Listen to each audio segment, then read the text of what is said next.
Hello everybody, we are just about to go on another walk.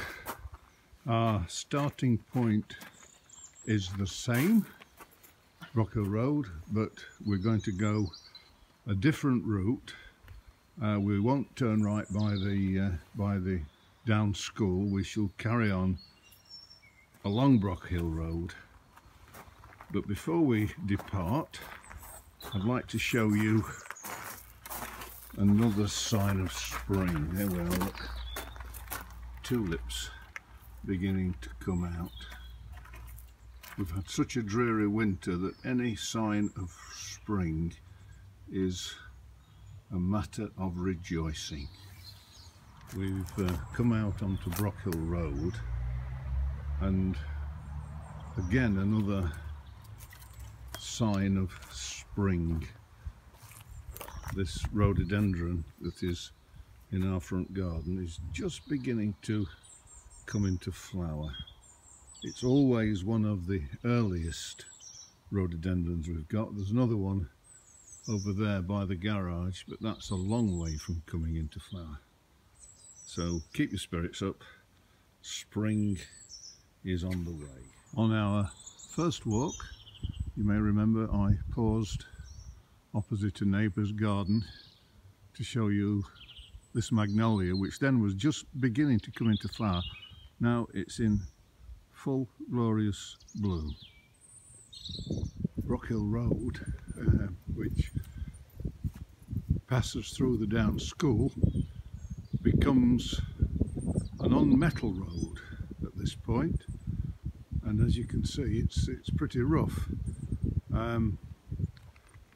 People who've got erratic sat-navs, when trying to find our house, often end up at the wrong end of Brockhill Road, and we get the plea, which part of Brockhill Road do you live on?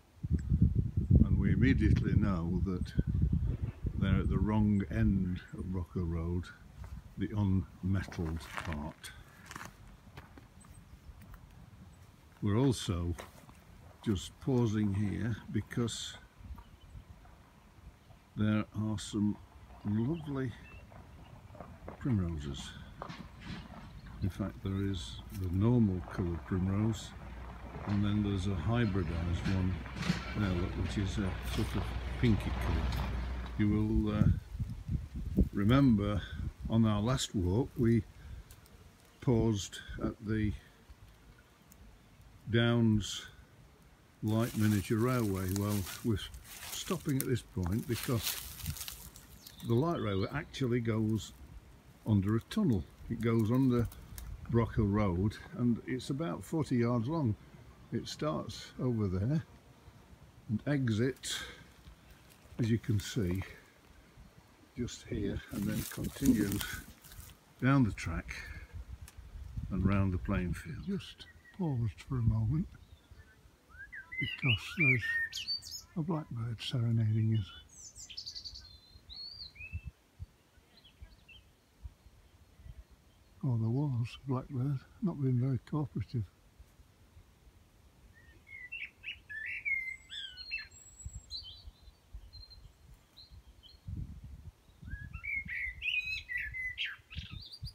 Just pause for a moment. This is Brockhill Coppice, and it's a piece of woodland, as the name implies, which is managed woodland, and there's a man who works here who coppices many of the trees and makes various things out of the timber. Ash in particular is very good coppicing wood, and I'll show you an example in a minute of what a coppiced ash looks like. This is a good example of a piece of coppiced timber. The tree is cut off at the bottom and is encouraged to sprout, and you can see the many branches that come from the base of the tree. They will eventually be coppiced, removed and used, and more will grow up in their place. We've paused a moment to admire the Jacob's sheep, and we remember the story of Jacob and his dealings with Laban and the ring-straked and the speckled sheep. Well, there's one there that bears the name of Jacob's sheep. We're just about to turn right and go up another track which climbs steeply up towards West Malvern. You can see how stony and rough Brockhall Road is at this point. Well, there was the occasion when Gwen and Brian were coming to fellowship group at our house when they fell foul of their erratic sat-nav and it brought them down here. Gwen was driving, and by the time she arrived at our house she was in something of a delicate state. Janice had just spotted something really quite special. There it is, look, the first sign of the bluebell, and there to the left is a white one, and the bluebells will soon be out on the side of the hill, and when they are I'll take some pictures and post them for you all to see. Another bit of flora that is worth looking at. This is a wild euphorbia. It's the kind of weed that you have to be careful when you're removing. As with all euphorbias, the sap is an irritant, and if you get it on your hands and tickling your eyes, it's really quite nasty. We can't pass this without sharing it. Here we've got a lovely clump of wild garlic. In a week or two it will be absolutely covered in lovely white flowers. It's great for making soup. Here we have Purlew Cottage, and the road we're on, this track, is in fact called the Purlew, and it comes from West Malvern down to Brockhall Road. So here's a question for you. Answers on WhatsApp. What does the name Purlew mean? A little further up the Purlew is this rather crude concrete building. I've absolutely no idea why it was here or who built it, but it's actually by quite a fast flowing stream. So I've got a theory that in fact it housed a water ram, which was a very useful 19th century technology which used the power of the water in the stream to propel it quite a long distance.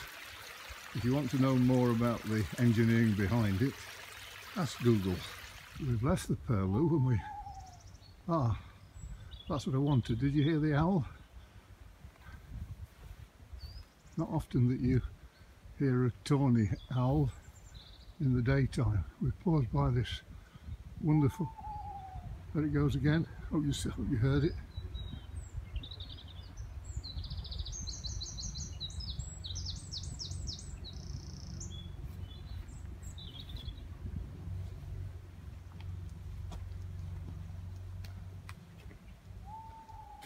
And again. We pause again by the side of some good examples of coppicing. And there was the tawny owl again. And I assume you can hear in the distance the cry of the lesser spotted chainsaw. We've paused again, halfway up the hill, and here's another footpath that goes actually back down the hill. We've walked this one before. That's why I'd stopped, to hear the owl yet again. This footpath goes back down the hill and ends up at the Down School. We're now almost at the top of the Purlew, And here are some of the well-positioned houses facing west, enjoying the evening sun.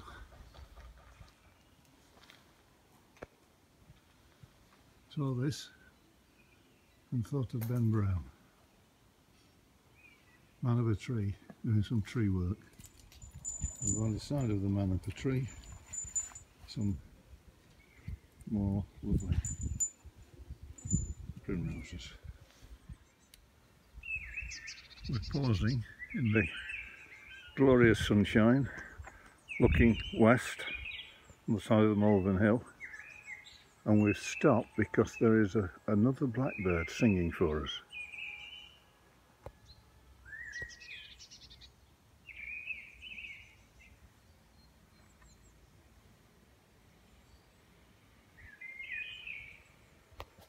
Whether you can see that, but on the corner of the house there, he's gone. Ah, he's gone. There was a jay.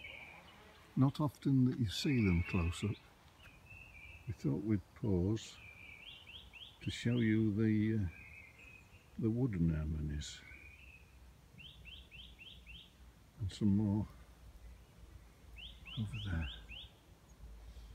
We are about 3/4 of the way around our walk, and we're just about to go down this quite steep path.